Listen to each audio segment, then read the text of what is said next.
कृष्णं वन्दे जगद्गुरुम्। I pray to the Guru of the Universe। Krishnam academy की ओर से गीता स्टडी की सीरीज में आज दूसरे अध्याय से श्लोक नंबर 13 है।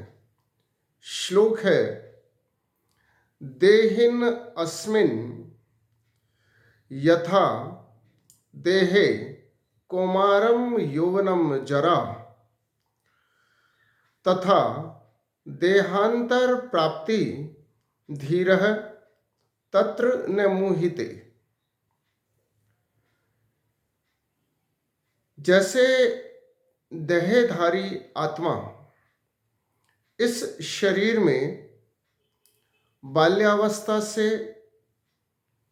यौवन और यौवन से वृद्धावस्था तक निरंतर अग्रसर होती है, वैसे ही मृत्यु के समय आत्मा एक शरीर छोड़कर दूसरे शरीर में चली जाती है। बुद्धिमान मनुष्य ऐसे परिवर्तन से मोहित नहीं होते हैं। Just as the embodied soul continuously passes from childhood to youth to old age, similarly, at the time of death, the soul passes into another body. The wise are not deluded by this। इस श्लोक में भगवान अर्जुन के माध्यम से हमें समझा रहे हैं कि आत्मा अजर है, अमर है। हम अज्ञानी लोग जिसे मृत्यु कहते हैं, वास्तव में यह मृत्यु नहीं है, यह तो देहांतरण है। देहांतरण का अर्थ कि जब हमारे शरीर की कोशिकाएं क्षीण हो जाती है, वृद्ध हो जाती है, अक्षम हो जाती है, तो फिर हमारी आत्मा दूसरा शरीर अर्थात नया जन्म ले लेती है। इस श्लोक के माध्यम से गीता में भगवान पुनर्जन्म के सत्य को भी उद्घाटित कर रहे हैं। पिछले श्लोक में भगवान ने कहा था, नानु सोचंती पंडितः, अर्थात जिन्हें विषय का पूर्ण ज्ञान है वे लोग दुखमग्न नहीं होते हैं। इसी बात को आगे बढ़ाते हुए भगवान ये समझा रहे हैं कि जिस प्रकार हमारे शरीर में आत्मा शरीर के विकास के साथ बाल्यावस्था से यौवन अवस्था और यौवन अवस्था से प्रौढ़ अवस्था और प्रौढ़ अवस्था से वृद्धावस्था तक यात्रा करती है, ठीक उसी प्रकार आत्मा मृत्यु के समय या देहांतरण के समय एक देह को छोड़कर दूसरी देह में प्रवेश करती है। और ऐसे परिवर्तन पर जो बुद्धिमान लोग हैं, अर्थात जो पंडित हैं, अर्थात जिन्हें विषय का ज्ञान है, वे मोहित नहीं होते हैं। The wise are not deluded by this change.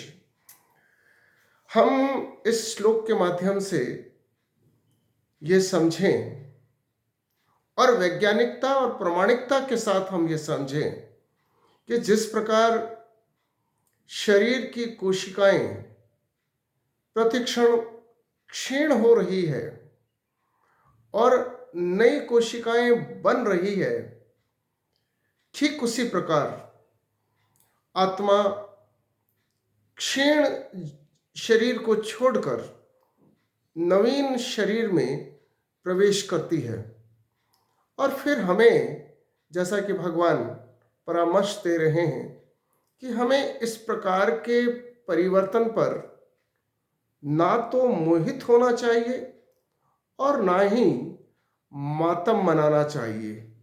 हमें इस सत्य को स्वीकार करना चाहिए और ये जो निश्चित है इसका हमें शोक नहीं करना चाहिए।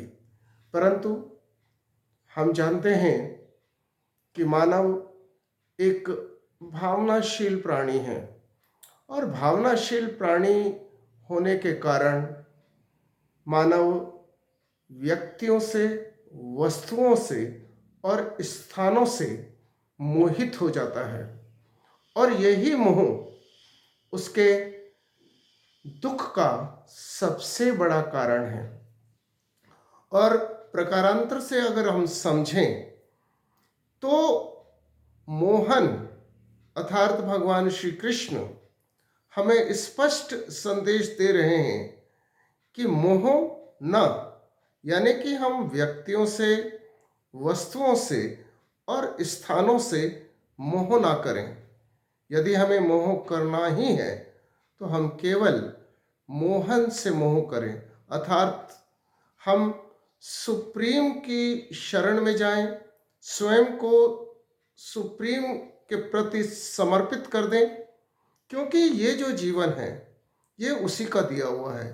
ये जो हमारे आसपास जो सराउंडिंग है ये सब उसी का मैनिफेस्टेशन है। इसलिए ये अच्छा रहेगा कि हम अपने इस जीवन को सुप्रीम को समर्पित कर दें और सृष्टि संचालन में योगदान दें। और सृष्टि संचालन में योगदान हम अपने नियत कर्तव्यों का पालन करके दे सकते हैं। हम दूसरों के जीवन को दुखी नहीं बनाएं, हम अपने चारों ओर सुंदरता का निर्माण करें, हम अपने व्यक्तिगत विकास के साथ साथ सामाजिक विकास पर भी ध्यान केंद्रित करें और सर्वे भवन्तु सुखिन के मार्ग पर आगे चलें।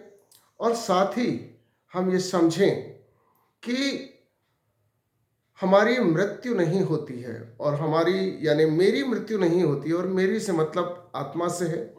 आत्मा कभी नष्ट नहीं होती है, आत्मा केवल शरीर बदलती है और शरीर का बदलना सुनिश्चित है।